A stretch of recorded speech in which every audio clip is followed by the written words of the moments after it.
So I'd like to welcome everybody here tonight, and I'd like to welcome those of you who uh, are joining us later as you view this recording. Tonight, we really do give thanks for the talent that comes before us, the talent not only of Amour Love, who I happened to meet, about a year ago and was so impressed. I said, gee, you wouldn't do this for the Environment Network, would you?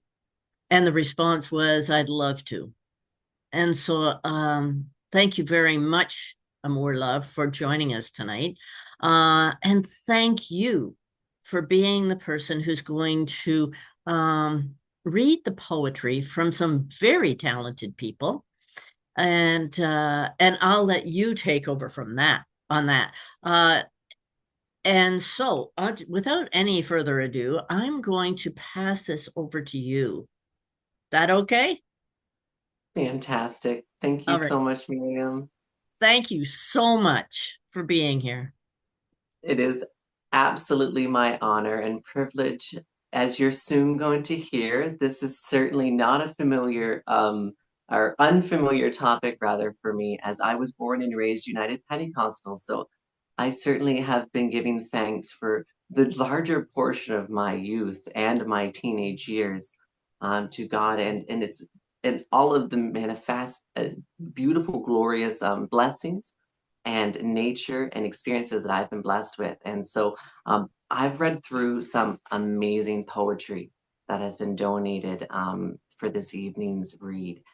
And I could only choose a selection of the few. So I have to say that the ones who were chosen were certainly did not are better than anybody else. There was no marking schemes, there was no rubric to decide except for my heart. And so when I was reading something that was maybe making me feel something special when I was a child, bringing back positive memories and experiences, then that was something that stood out to me. Then that was a choice that helped me. So I hope that if you hear your poetry being read this evening, that you know that you made a difference in my life. And I know that you'll make a difference in others listening, as poetry is art, is living art, is fluid art, much like drag. It comes from lived experiences and it is unique upon the writer and even unique within the reader. And so for me, I just wanted to start off by saying thank you so much to, of course, the Environmental Diocese Network of Nova Scotia and PEI. And of course, we want to acknowledge that that I perform and speak in New Brunswick primarily, which is on the unceded and unsurrendered territory of the Wolastoqey, the Passamaquoddy, and the Mi'kmaq people, and that we value and respect their admiration and letting us be in this land to learn beside them and to be a part of this world and to collaborate together as nations and as equals. And so I ask that, and moving forward in 2025, that we send that energy out, that we see more of that collaboration and respect. But of course, I also want to say that drag is art. Some of you watching may be wondering, well, this is a bit of a step. But I promise you, the more that you listen, hopefully, the more you'll understand and be able to put together. I can see where we're going with this and why we are here. You see, drag is art and art is expression. And of course, we may express in various different ways in various different mediums, some photography, some landscape painting, some portrait painting, some facial painting. But whatever our medium is, it is purely from the goodness of our hearts and expression that's given from, of course, the Creator. And so, a bit about drag. For some of you who maybe are unfamiliar with this art medium, drag is historically linked to performances and the liberation of art and oneself. And then, of course, it is in this liberation of oneself that resonates with the 2S LGBTQI plus community. And of course, since ballroom days in New York, and now traditionally this art form across the international scene and televised through several different platforms, we can see it's revered and celebrated as a role with role models standing up against adverse situations, showing immense bravery and courage. Some of these qualifications, of course, you might see in yourselves as leading by example through the Creator and through creation. Maybe you're going out into nature and finding that courage. Maybe you're going out in the morning dawn and finding that strength. And so I just wanted to say a little bit about me, the connected factor. Personally, I've always found a profound connection to nature. This connection consistently draws me to seek liberation in the embrace of Mother Nature, whether it's through morning walks or through feeling the soft moss underneath your feet in your own secret little garden that you only think you know about. We find refuge in tall trees. And of course, we find refuge in faith, and some perhaps find refuge simultaneously together. And through this evening, as I read poetry, it will come primarily from these individuals, these ones who have found refuge in both nature and in faith. And together, they've expressed it through their self and through, of course, the medium of poetry. So thank you so much for donating your voice tonight. If you are an artist and I am reading your poetry, thank you for allowing me to share your words.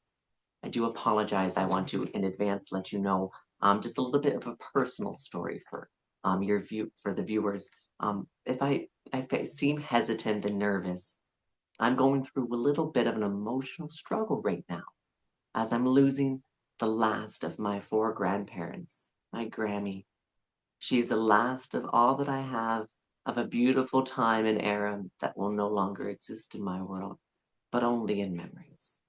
And so as I read tonight, and as I picked poetry this week, I picked a few specifically for you, Grammy, for you, Audrey Baker Goodine.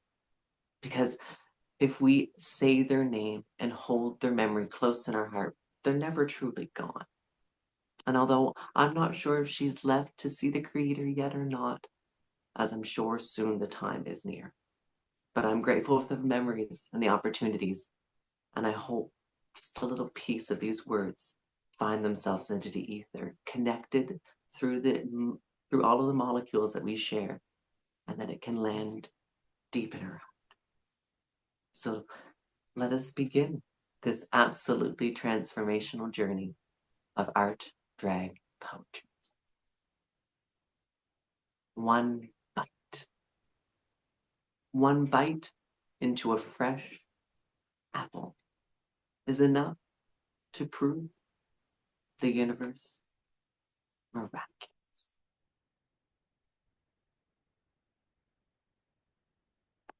Hummingbird.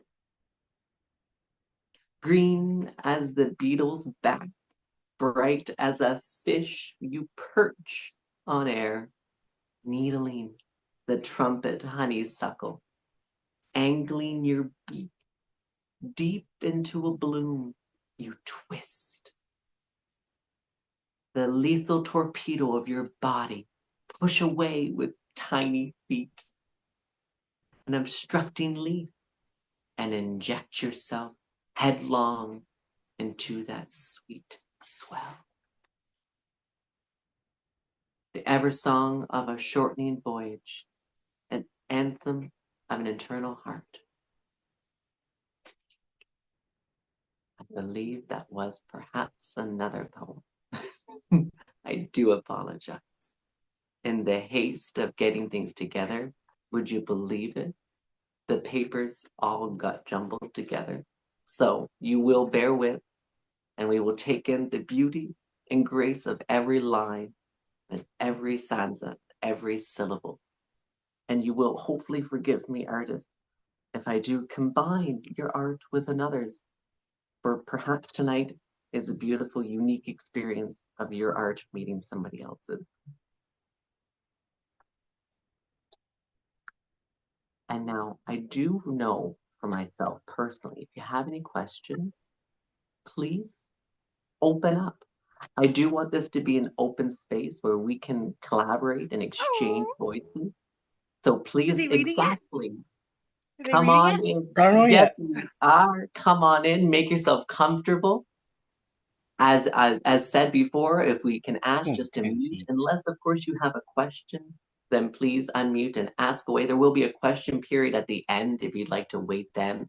But if you're like me and can't wait to the end and you forget the question, then you can certainly at the end of my reading of a certain poem, you can put your hand up or you can unmute because I'm not watching the group. So if you can unmute, I don't want to miss you or miss any of the communication that we might be able to have together. So the next one I'll be reading is A Great Cloud of Consciousness. And I have to say this one spoke to me as I mentioned a little bit of it at the beginning. We each are a collection of molecules, so many atoms condensed into personhood. Each nucleus filled with sparks of energy, protons orbiting their nuclei. Somehow, our very atomic selves, our cells and systems, chromosomes and genes, we are prearranged into distinctive little forms, while water molecules as vapor are breathed in and out by human breath exchanged in microseconds. With tree, grass, flower, with gecko, raven, and bee, all breathing, exhaling into each other's breath, the vapor, filled air, creating a great cloud of consciousness. Until at last we sing praise for the regeneration organisms of life, mortal and immortal, cycling, spiraling, vibrating, ashes to ashes, dust to dust, forever recirculating, more than mythical phoenix, within its wondrous web of life.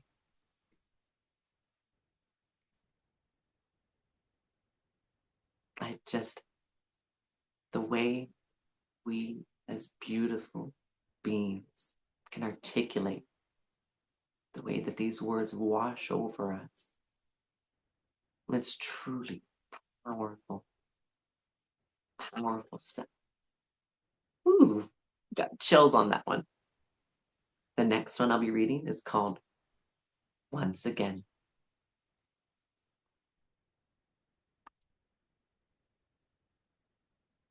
Just want to be sure. Once again, over all of the earth, trees, shrubs, bushes, shrubs, send their roots deep into the fertility of Mother Earth. Buds swell on twigs and branches, offering visions of hope for creatures great and small. For creatures, not critters, great and small, in this wondrous world. Verdant plants stretch high in the sky, breathing new life into the holy ether of this precious blue planet, while waters rise and fall with the turning of the tide.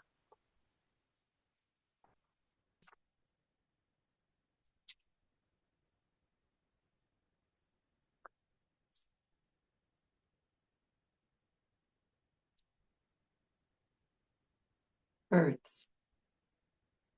Birds shift on bare branches, an abacus counting down the days of winter. So profoundly concise are words that will never be said at Amour Love's funeral. So I honor the individuals who are able to articulate and encapsulates so much, so little. So absolutely fabulous job on birds.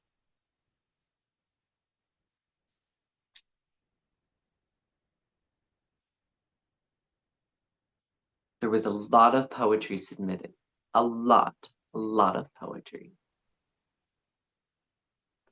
And I do apologize, I'm skipping over some of the larger ones. It's only because I was younger. My great fear of public speaking, unfortunately, wasn't always rectified. And so you might wonder, well, this seems to be not quite the task for you then. You see, I find great strength in places of unfamiliarity because it's truly there that I find what I'm capable of achieving. And when I outcome and overexceed my own expectations, I use that moment and say, aha, remember that time that I said I couldn't do it to myself. And yet, there I did succeed. So, maybe this might be a moment for you that if you think you might not be worth for the task, maybe it's just that task is put in your place to prove your own self-worth. The dark velvet veil, in honor of Lewis Terry. In the low light of that in-between time, as the morning stars begin to call, across an indigo's great sky to the sun, still deciding to rose another day, I slip out into the dark velvet veil that only I know. I cut in between the cattails as the loon arches its way across the lake. That space between shores that no compass can calculate. For the direction of her morning chorus tugs my heart along a thread deeper into the dark velvet veil that only I know. I listen to the pines, swap stories, ancient breath. Bushes against my coat, crackling in the cold, trading secrets. Oh, deer that passes through a swirl of footsteps, guided by paths that slip the thread deeper into the dark velvet veil that only I know. Not much farther now. I have framed this shot before. All the angles fall into place. As the shutter slows to grasp its sacred time and space around the bend, into the gully like manna morning dew, gossamer of morning moonlight faded against frozen fractals. Steams sing against the hot and heavy tide that slides down slippery slopes. Although the same artist, it is a different poem, I do know that.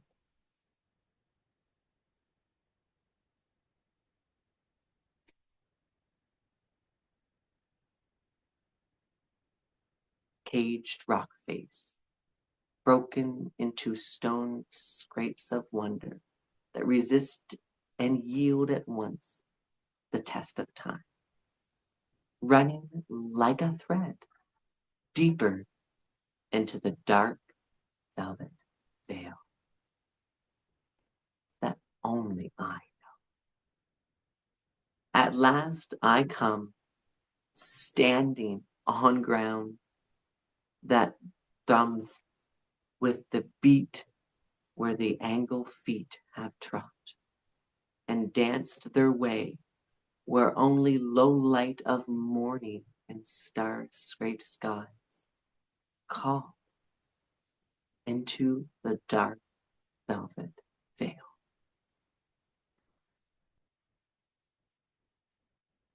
I exhale, the gift given, all that I am,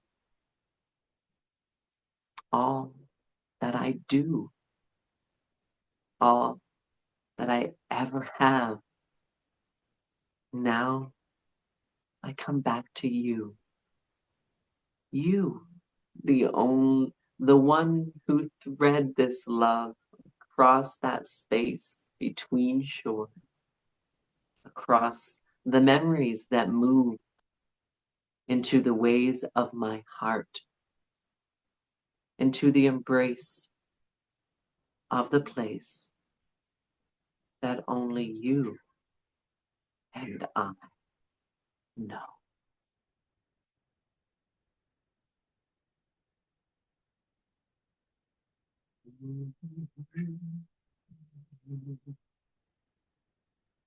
It's beautiful. I do apologize that it was not read in complete connected unison. There was a break in that beautiful, beautiful space.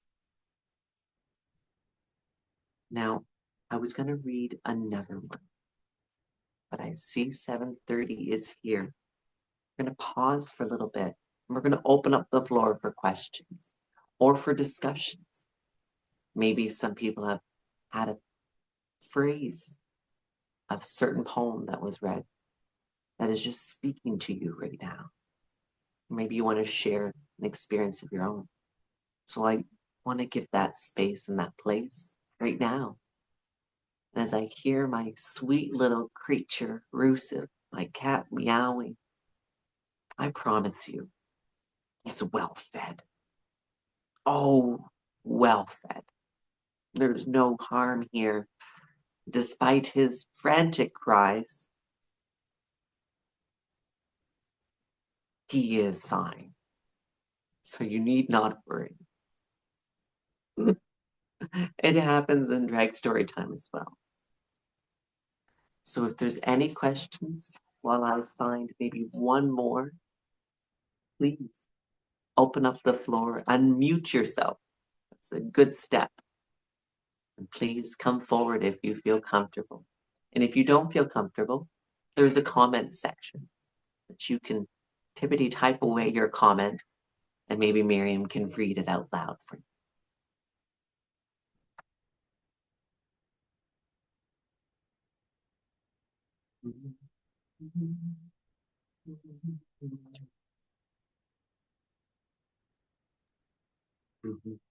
I think we all ran for the Kleenex when you introduced yourselves.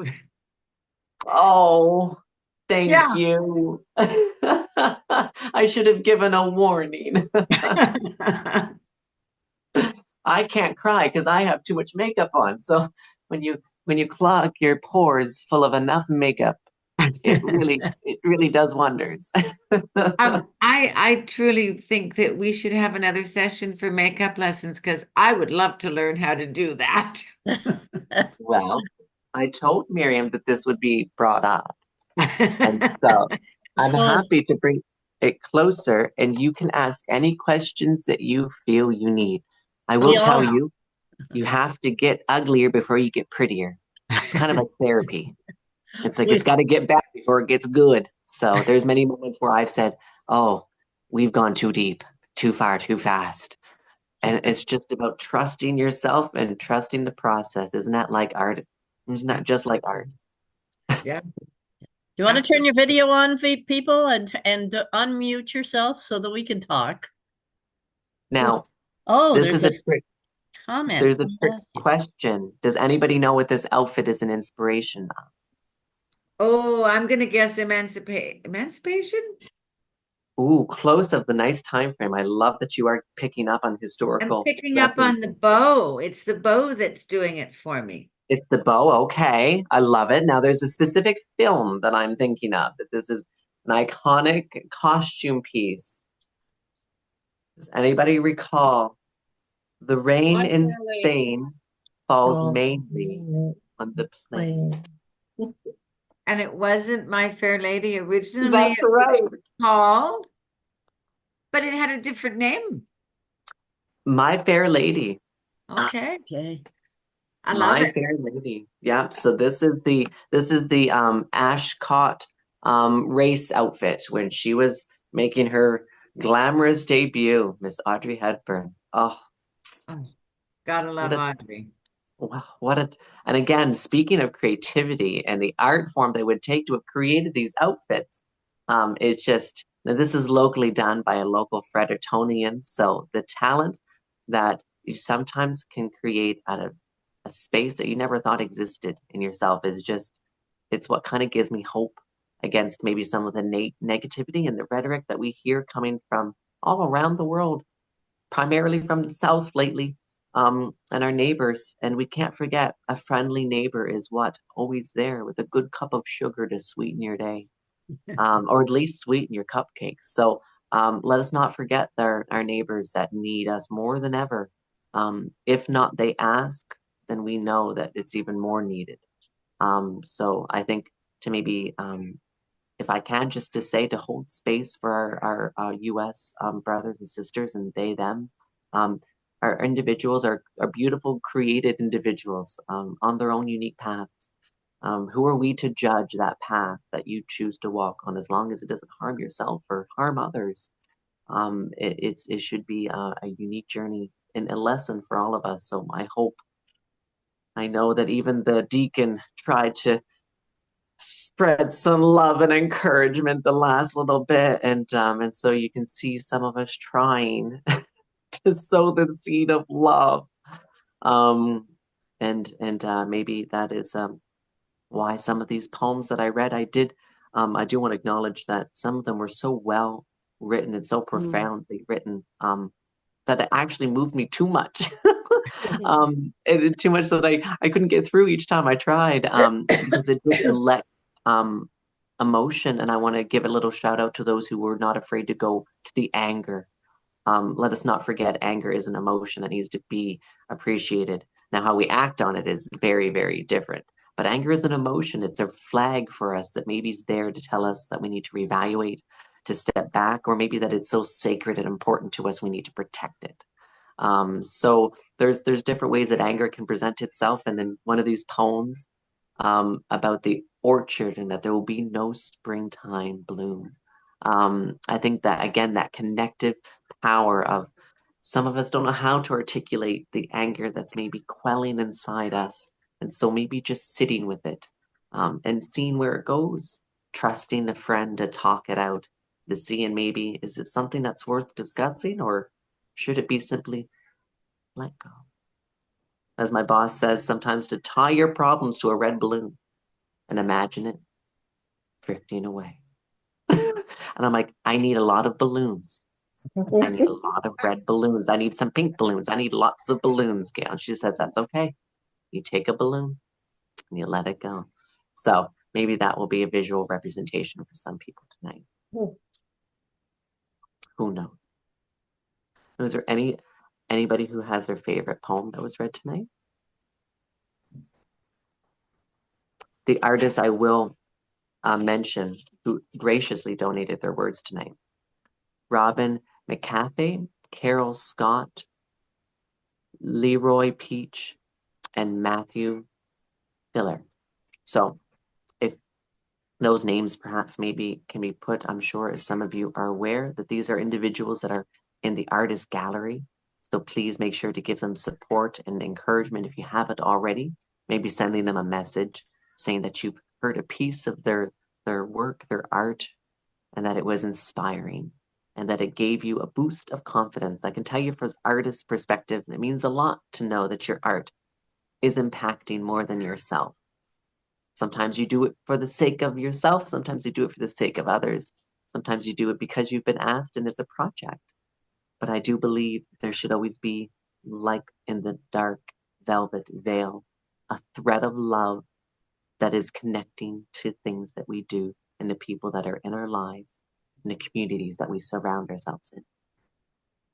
I found some of my hardest places in life being raised in a very restrictive environment that told me I wasn't okay the way that I am. I wasn't born the right way. And so the thread of love that I was able to sow in my life has been able to help keep me together so I don't ravel apart, right? And fall apart into several hundreds of pieces.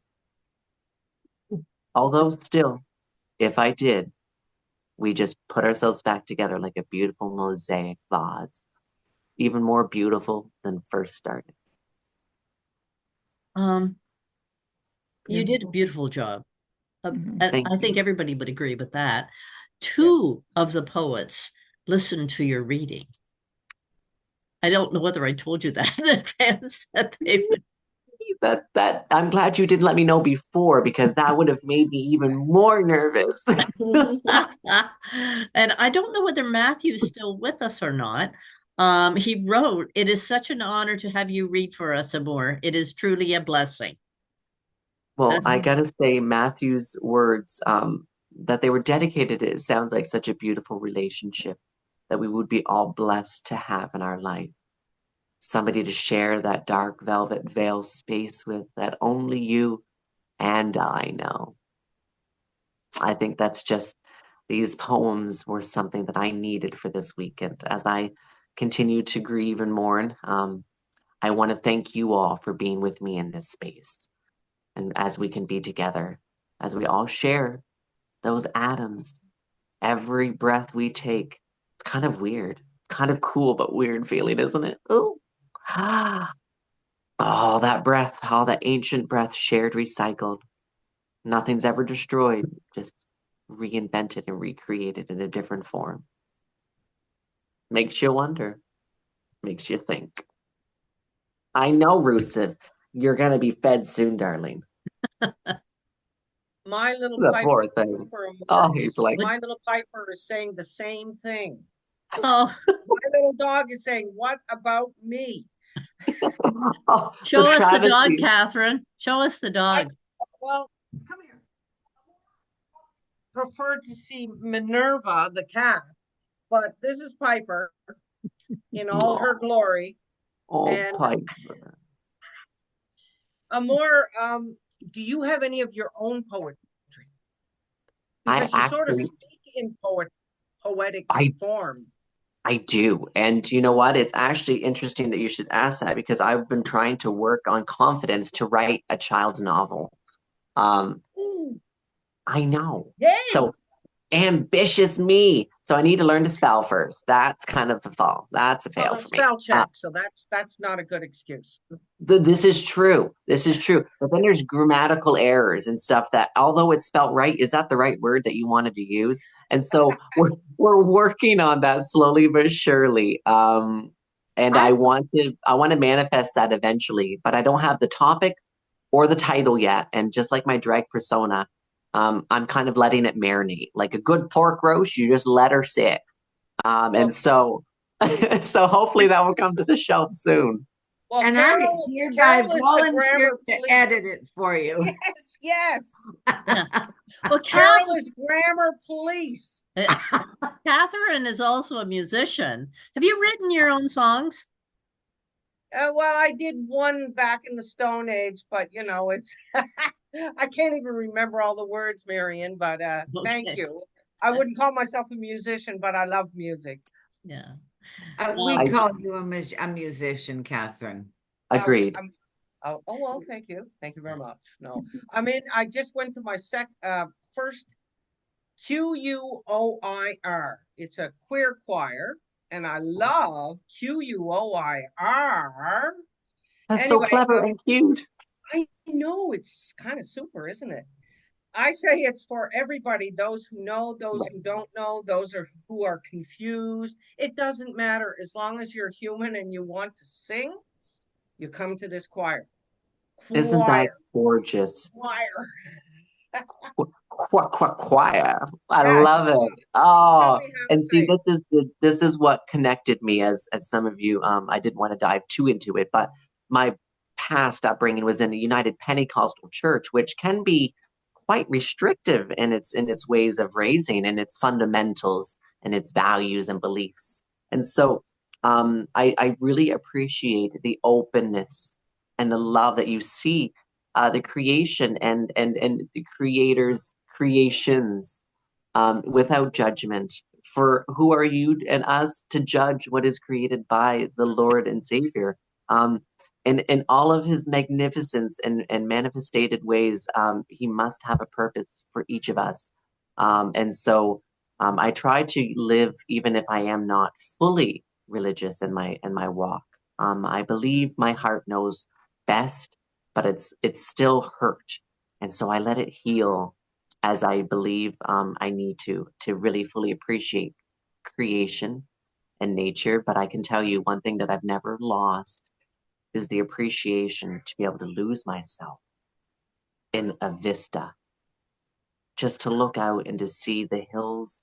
When I'm back home in Tilly, we have quite the beautiful landscape where there'll be hills and then valleys that go in, and along at the bottom there'll be beautiful fields, farmed fields, ready for plowing. Some have different plants and have different colors and textures.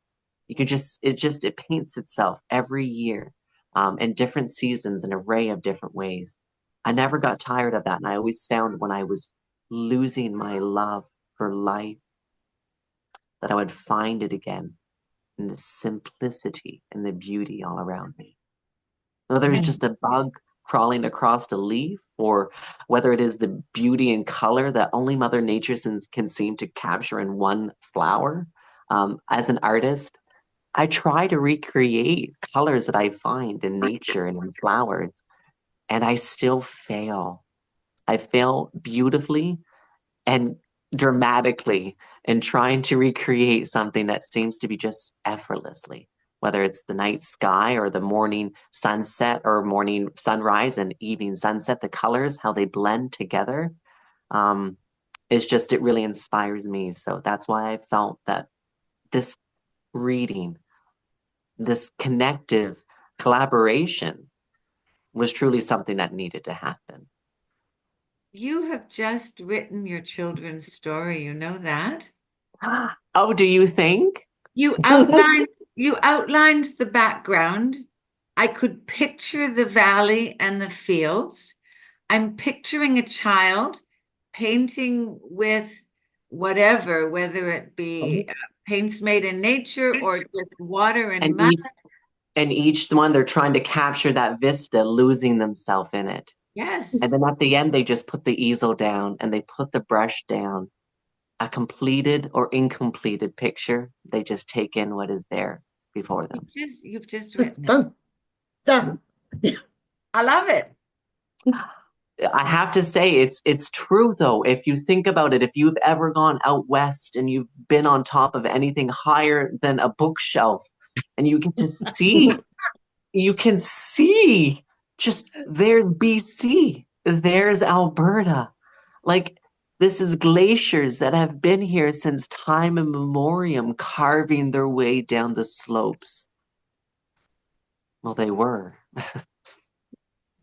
We need to get on our knees and pray heavy for 2025, for if we want those vistas Amen. to stay, if we want those beautiful, untouched, pristine worlds to remain unexplored, ready for new discoveries of our youth and our children's youth, then we need to stop the drilling now. We need to stop the fracking now. We need to protect these lands. We need to give back to the indigenous people, let them navigate and rule as they have for time and memoriam before us. They can heal the land if we'd only give them back their child. We keep taking the children and wondering why. Why are they not being raised properly? Because we have not given them back the mother. The mother, the female energy that saved me. It wasn't the masculine energy that said I needed to be manlier, but it was the quiet, soft, unspoken voice. As I laid with my grandmother today, I played Oh dear, here we go. I played the song by the Gaithers. I don't even know who sang it. One of many couples, because the Gaithers is a brand, if any of you know, and the people change, but the brand doesn't. So I'm not quite sure what version of the Gaithers sang this one, but it was called "Lord, I'm Coming Home." Oh, And so I played that in my phone by Grammy, and she, of course, was unable to respond. But I believe that if we are still able to process somewhere in our heads the voices and sounds at that stage, then I choose to believe that I gave Grammy something beautiful to listen to, as truly she's going home. yeah. And now we're all running for our Kleenex again. It's good, it's therapeutic. Let it out. Absolutely. Yeah. But if you are anybody's relatives and Grammys, I say to you, I love you. Thank you for being you. If you don't hear it, and as I say to the kids on Drag Story Time, if you haven't heard it today, I love you, because everyone deserves to hear once today that you're You know, you didn't need to read poetry. loved. I agree. You're just absolutely beautiful outside and inside. And you've touched my heart tonight. Just your words are so beautiful. Thank you. Can I make the heart? Wait, do it, Amour. Make the heart. I agree, Vicky. I agree. Thank you. Yeah. Thank you Not so to much. You not could to just put keep down talking. poets. Sorry. Yeah. No, I was going to say you could just keep talking. Whatever you say is beautiful. It's because we've created a safe space. That's all. And this is what we need to create in each other, for our friends, for our family. If we had this kind of safety and this kind of refuge to speak in, what kind of untold beauty could be shared? What kind of healing could occur with walls down and borders undistinguished? You just navigate freely without being afraid. This is what I wish for everybody. This is what Drag Story Time is for me. When people say, Amour Love, why does somebody dressed up in a wig, padded, with fake boobs have to read to my child? I said, well, when you put it that way, that's a heavy question. But why don't we phrase it a different way and say, why doesn't that beautiful, raw individual have that somebody else doesn't?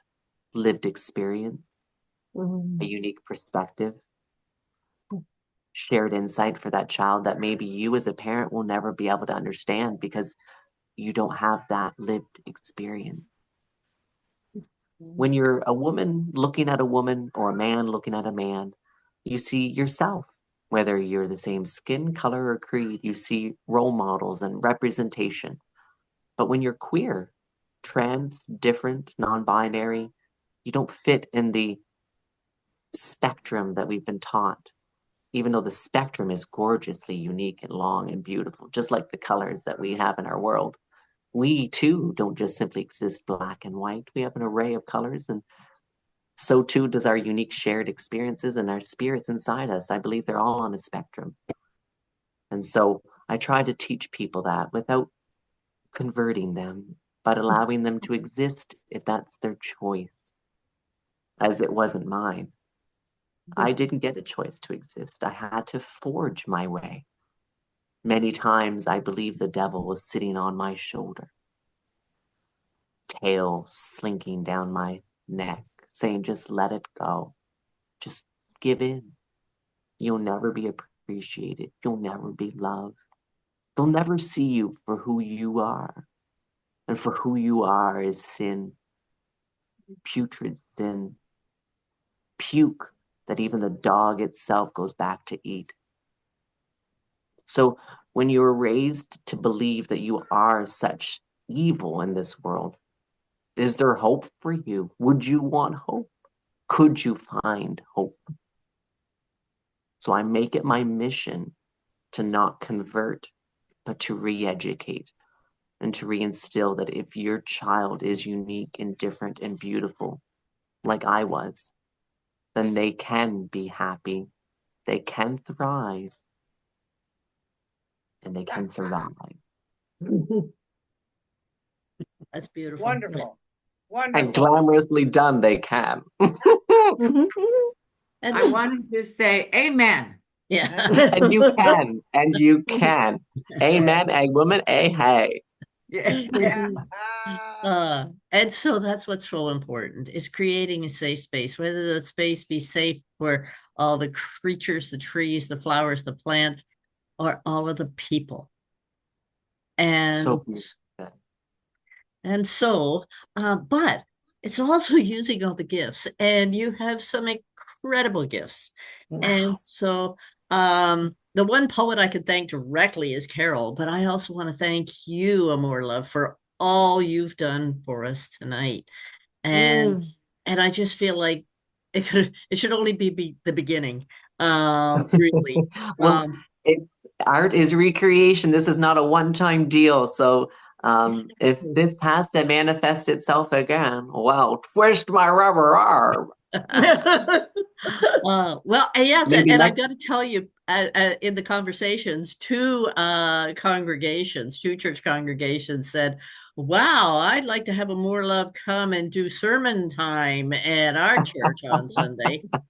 And I think that, I mean, the message that you can deliver, and you're so articulate, and you're the way you articulate it is so beautiful. I would like to add you as an artist to the Hope and Inspiration Gallery of the Arts. Thank you. I'd be honored. And I'd like to, Carol, we've been kind of like coasting in the Gallery of the Arts, haven't we? Yes, we have. Both Carols know this. And so I think we really need to take some time to revive this and to really and to use this as the foundation for the reemergence of the Hope and Inspiration Gallery of the Arts. It started Like with COVID, when we had to do an online gallery opening with some visual artists. And then we added Carol Scott to the mix, and then it kind of grew from there. Yes. And so, but it's been kind of like coasting the last couple of years. And I still see the potential, because as Citizens for Public Justice, an ecumenical group in Ottawa, said, in order to care for the planet in the best possible way, you have to fall in love with the planet. That's right. It's all about love, isn't it? So, we don't want to fall into the camp of toxic positivity, but it is so alluring. It is so alluring. Oh, I find myself fantasizing of those days where it can be that altruistic, that love can heal the world. I guess it would be just my part of saying, and I'll end it with, if hate can destroy it, that love can heal it. Yeah, it's true. I can't get all of what the chat says. Can somebody read Victoria's? It says, Amour would touch the hearts of many. Please invite again to just let them speak. Their words are so deep and touching. And then Sarah said, a lovely person. So you're being showered with love, Amour. Yeah. I don't know if you see, like, someone has their hand up. Carol does. Okay, Carol Scott. Amour Love, I think you've chosen a beautiful, beautiful name, and the way you kind of think, your philosophy comes through, and I'm really grateful that you pushed through that early childhood and the repression and all of that evil negativity that you were spoon-fed, that you have moved beyond that and that you're thriving. And if only other people could hear your message, that would give people hope. So thank you We're for working on that. Yeah.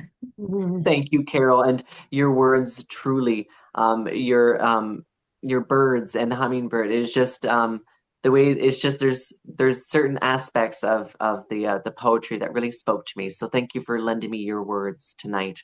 And thank you for appreciating mine. Thank you for putting your breath into the words. Yeah, blessings for your grandmother. Yes. Thank you. We'll Thank you. all keep her and you in our prayers as you go through the rest of this rest of her journey. Well, she's 98 and celebrating Audrey Baker Goodine, raised in Perth Andover, Tilly.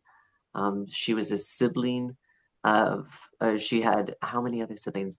6 other siblings, fairly small compared to the local farm family of that time. And she actually, and I love her story more than anything because through that time, religion broke up families, Protestant and Catholic, Pentecostal and Baptist. It had to be like-minded individuals in our area. And my grandmother was Baptist, but her love of her life, my grandfather, Herbert Goodine, was United Pentecostal. And they found through their shared love of God and their shared respect of what I believe is creation, that they could find the love in each other and traverse over family disputes and valleys that would have been created that would have just said it's too much for other people to try to pass over, and they just seem to do it with ease. So when people say I have beautiful words, because I've had, although ironically, a very difficult but blessed childhood and upbringing. I kind of think it's the Lord's humor. He's like, I'm going to make you a great speaker, but you're going to have social anxiety every second you're doing it.